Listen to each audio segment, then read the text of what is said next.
Gold, trusted gold buyers. మీరు తాకట్టు పెట్టిన బంగారాన్ని విడిపించి ఈ రోజు ఉన్న మార్కెట్ ధరకు కొనబడను. ఇది ముందు నుంచి ఫిల్మ్ బ్యాక్గ్రౌండ్ ఉన్న ఫ్యామిలీ. సో ఇక్కడ అన్ని బాధలు అన్ని ఇబ్బందులు పడ్డారు.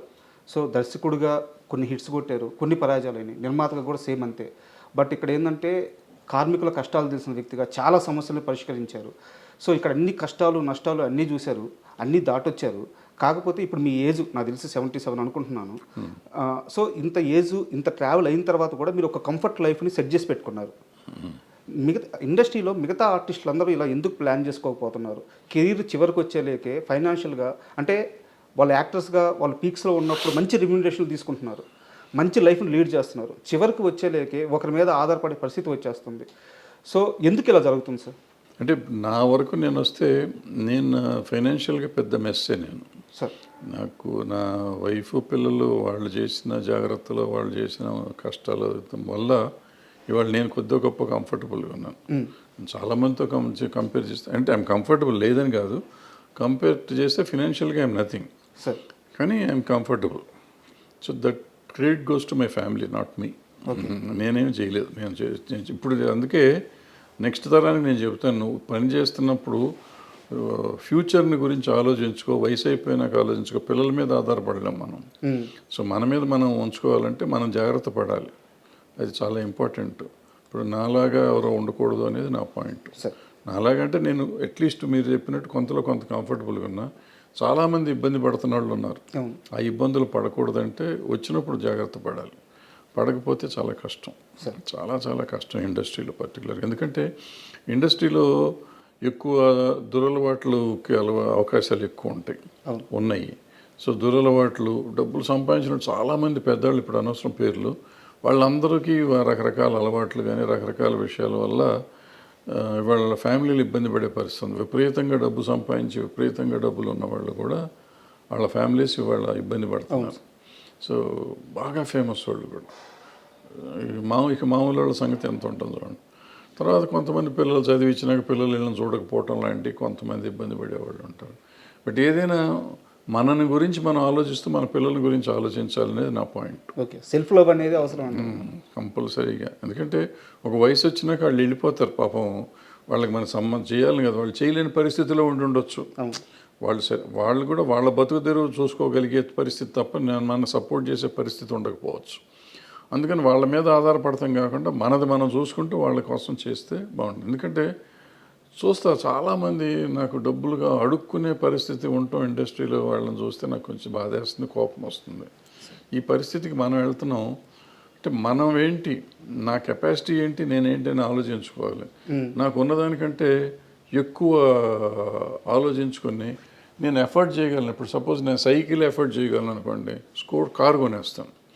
కారు కొంటే కారు మెయింటెనెన్స్కి, పెట్రోల్కి, ఈఎంఐకి డబ్బులు కావాలి, ఈ అప్పులు చేయాలి. నాకు అవసరం లేదు. ఎవరి కోసం షో చేస్తున్నావు? నీ జీవితం నువ్వు బతకాలంటే నీకు సైకిల్ సరిపోతుంది, లేదా బస్సులో వెళ్ళు, ఆటోలో వెళ్ళు. అది కాకుండా నువ్వు కారు ఎవరి కోసం, ప్రదర్శన కోసం చేసి ఆడు ఈఎంఐ వచ్చి లాక్కి వెళ్ళేది అసహ్యంగా. దానికంటే అసహ్యం మనకేముంటుంది జీవితంలో. సో ఎగ్జాంపుల్ చెప్పా. ఇట్లా మనం షో ఆఫ్ కోసం బతికేవాళ్ళు కొంతమంది, అవన్నీ మారాలి. మనం మారితే సింపుల్గా ఉంటుంది. సార్, మీరు నాకు వ్యక్తిగతంగా తెలుసు. కొన్నేళ్ల క్రితం మీ కింద మీ టీంలో నేను పనిచేస్తున్నాను. సో ఆ లీనియన్స్ తీసుకొని మిమ్మల్ని పరిధి దాటి ఒక క్వశ్చన్ అడుగుతున్నాను. తమ్మారెడ్డి భరద్వాజ్కి కోపం ఎక్కువ, తమ్మారెడ్డి భరద్వాజ్కి ఇగో ఎక్కువ. ఇలాంటి ప్రశ్నలు, ఇలాంటి మాటలు నేను స్వతహాగా వినున్నాను. మీ దాకా వచ్చున్నాయో లేదో నాకు తెలియదు. బట్ ఇదే సమయంలో నేను క్లారిటీ ఇస్తాను. మీ ప్రేమ నాకు తెలుసు, మీరు ఎంత మంచిగా ఉంటారో నాకు తెలుసు. అంటే నేను కెమెరా ముఖంగా ఇంటర్వ్యూకి వచ్చే ముందే చెప్పాలనుకుంటున్నాను. మీరు నాకు చేసిన సహాయం నేను చెప్తాను. నా ఆరోగ్యం చెడిపోయినప్పుడు, మీరు నా బాస్గా ఉన్నప్పుడు నన్ను కాపాడడానికి మీరు చేసిన సహాయం, అంటే లైవ్లో అప్పటికప్పుడు బాలకృష్ణ గారి పిఏకి ఫోన్ చేసి నన్ను బసవతారకం పంపించడం, లేదా అక్కడ కుదరకపోతే నాకు ముందుగానే డబ్బులు ఇప్పించేసి కంపెనీ నుంచి మీరు మొత్తం ఆ బాధ్యత అంతా తీసుకొని నన్ను కాపాడిన విధానం నాకు తెలుసు. బట్ మీరు అదే సమయంలో తిడతారు, అదే సమయంలో ప్రేమగా ఉంటారు. మీ మంచి ఎందుకు బయటికి వెళ్ళలేదు? మీ కోపం, మీ ఈగో ఇవి మాత్రం ఎందుకు బయటికి వెళ్ళినాయి? అంటే కోపం ఈగో బయటికి వెళ్ళి అని నేను నమ్మను. అంటే నాకు ఈగో ఉంది, కోపం ఉంది, డెఫినెట్ రెండు. నన్ను ఎక్కువ ప్రేమించేవాళ్ళు మీరే ముందే చెప్పారు, ప్రేమించేవాళ్ళు చాలా ఎక్కువ ఉన్నారని చెప్పి. అవును. సో వాళ్ళ ముందు ఈగో ఇది అనుకున్న వాళ్ళు ఇప్పుడు తిట్టాను అనుకోండి. ఫర్ ఎగ్జాంపుల్ నేను మిమ్మల్ని తిట్టుంటాను 1-2 సార్లు. తిట్టిందే మీకు గుర్తుంటే అది మీ తప్పు, నా తప్పు కాదు కదా. ఏదో తప్పు చేస్తుంటారు, తిట్టుంటాను. నా దగ్గర ఇంకో లక్షణం ఉంది. తప్పు అని నేను తిట్టినాక నేను చేసిన తప్పు అని చెప్తే తర్వాత వెళ్ళి క్షమాపణ చెప్పిన రోజు చాలా ఉన్నాయి. సార్ మీరు తప్పు చేశారు అనుకుని మిమ్మల్ని తిట్టుండొచ్చు, బట్ అది నేను చేసింది తప్పు, మీ తప్పు కాదని నాకు అర్థమైన తర్వాత వెళ్ళి నేను చాలామందికి చెప్పాను నా తప్పు అని. సార్ సో అది ఉంది, ఇది ఉంది. ఆవేశంలో మనిషి అన్నాక ప్రతివాడికి ఉంటుంది. ఉప్పుగారం తిన్నా కోపములు వస్తూ ఉంటాయి. ఈగో అంటారా, ఏదో ఉంటుంది వయసులో ఉన్నది ఈగో. ఇప్పుడు అది ఈగోలు ఏమి ఉండవు. అది ఈగో అంటే ఈగో, అహంకారం అంటే అహంకారం, ఏదంటే అది. బట్ నాకు తెలిసి అంత అహంకారం కానీ అంత ఈగో కానీ నాకు లేవు. కొన్ని విషయాల్లో నేను చూపిస్తాను. అండ్ మనం ఇండస్ట్రీ గురించి మాట్లాడుకుందాం అనుకున్నాం కాబట్టి సార్ ఓపెన్గా అడుగుతున్నాను, ఫిష్ వెంకట్ని ఎందుకు సార్ ఇండస్ట్రీ అనాథగా వదిలేసింది? ఫిష్ వెంకట్ని ఇండస్ట్రీ అంటే ఎవరు అసలు ఫస్ట్ మీరు అది చెప్పండి. డెఫినేషన్ ఆఫ్ ద ఇండస్ట్రీ ఎవరన్నా చెప్తే దాన్ని బట్టి నేను మాట్లాడతాం. డెఫినేషన్ ఆఫ్ ద ఇండస్ట్రీయే తెలియకుండా ఎవరికాళ్ళు ఇండస్ట్రీ అని మాట్లాడతారు. ఎవరు ఇండస్ట్రీ? అది కూడా నా క్వశ్చనే సార్. అంటే ఫిలిం ఛాంబర్ ఇండస్ట్రీనా, నిర్మాత మండలి ఆ ఫిలిం ఛాంబరు, లేకుంటే మా అసోసియేషన్ ఇండస్ట్రీనా? ఎవరు సార్ ఇండస్ట్రీ? ఎవరు ఇండస్ట్రీ కాదు. ఫిలిం ఛాంబర్ ఇండస్ట్రీ అంటే అసలు ఏం లేదయ్యా. ఇండస్ట్రీ అంటే ఏ ఇండస్ట్రీ అయినా ఉంది. ఇప్పుడు ఒక ఇదేమంటారు, ఓ వర్కరుకి ఏదో అయ్యి చచ్చిపోయాడు ఒక ఇండస్ట్రీలో. ఆ ఇండస్ట్రీ యాజమాన్యం ఏదో చేస్తుంది కదా. యాజమాన్యం అతనికి ఉంటే ఇన్సూరెన్స్ ఉంటే ఇన్సూరెన్స్ ఇస్తుంది, లేదంటే ఎక్స్గ్రేషియా ఉంటే ఇస్తుంది, లేదా ₹1,00,000 5,000 10,000 ఇస్తారు. ఇక్కడ ఇండస్ట్రీ ఒక ఆయన సంగతి మాట్లాడతలేను, నేనే అనుకుందాం కొంచెంసేపు. నేను ఎక్కడ పని చేశాను, వాడు నాకు బాస్. నేను ఎంతమంది దగ్గర పని చేస్తున్నాను. సో ఎవరు ఇప్పుడు నువ్వు చెప్పిన ఆయనకి నాకు సంబంధం లేదు. నేను ఇండస్ట్రీలో ఉన్నట్టే లెక్క. బట్ నాకేం సంబంధం? ఎవరు వచ్చి చేయాలి, ఎవరు వచ్చి ఎందుకు చేయాలి? ఇప్పుడు అందే ఇందాక చెప్పింది అదే, ఎవరి జాగ్రత్తలు వాళ్ళు ఉండాలని చెప్పింది అదే. సార్ ఇక్కడ నాది ఇంకో ప్రశ్న, మిమ్మల్ని మధ్యలో ఆపుతున్నందుకు క్షమించండి. అంటే నా ప్రశ్న ఏంటంటే, కోటా గారు చనిపోయినప్పుడు చాలామంది వచ్చారు సార్. అంటే నేను కోటా గారిని, ఫిష్ వెంకట్ గారిని ఒకే స్థాయి నేను చెప్పట్లేదు, ఒకే గట్టు నేను కట్టట్లేదు. ఆయన స్థాయి వేరు, అంటే ఆయన అచీవ్ చేసిన విజయాలు వేరు. బట్ ఏ ఇండస్ట్రీ వచ్చింది సార్ కోటా గారి దగ్గరికి? ఆ ఇండస్ట్రీ ఫిష్ వెంకట్ దగ్గరికి కనీసం పరామర్శకు కూడా ఎందుకు రాలేదు? అంటే కోటా గారు ఆ ఫ్యామిలీ పరామర్శ కాదు.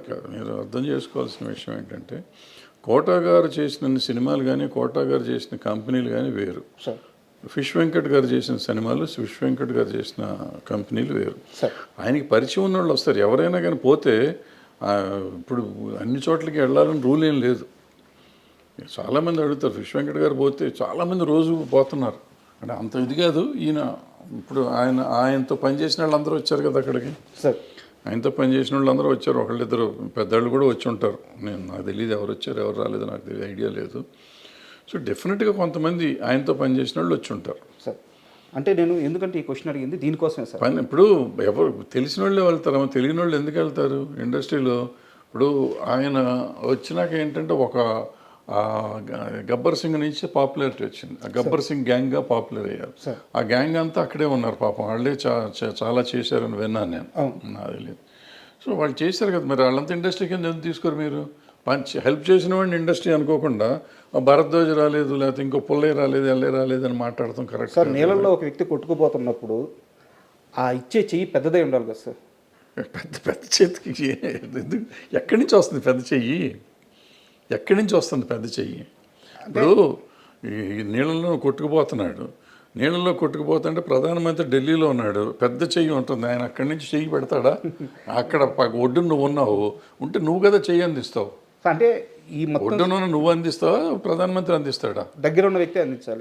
ఇప్పుడు ముఖ్యమంత్రి ప్రధానమంత్రి ఎందుకు ఇవ్వలేదని నువ్వు అడిగితే నేను సమాధానం ఎట్లా చెప్తాను? అంటే కాదు సార్, నేను ఈ మొత్తం సినారియో అంతా ఎందుకు ఇంతలా అని అడుగుతున్నానంటే నాకు ఒక ఆన్సర్ కావాలి.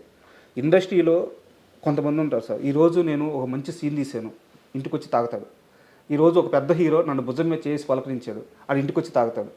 ఈరోజు నా మీద కెమెరా పెట్టి 2 డైలాగులు చెప్పించాడు, వాడు ఇంటికి వచ్చి తాగుతాడు. సినిమా ఆడింది, వీడు తాగుతాడు. సినిమా పోయింది, వీడు తాగుతాడు.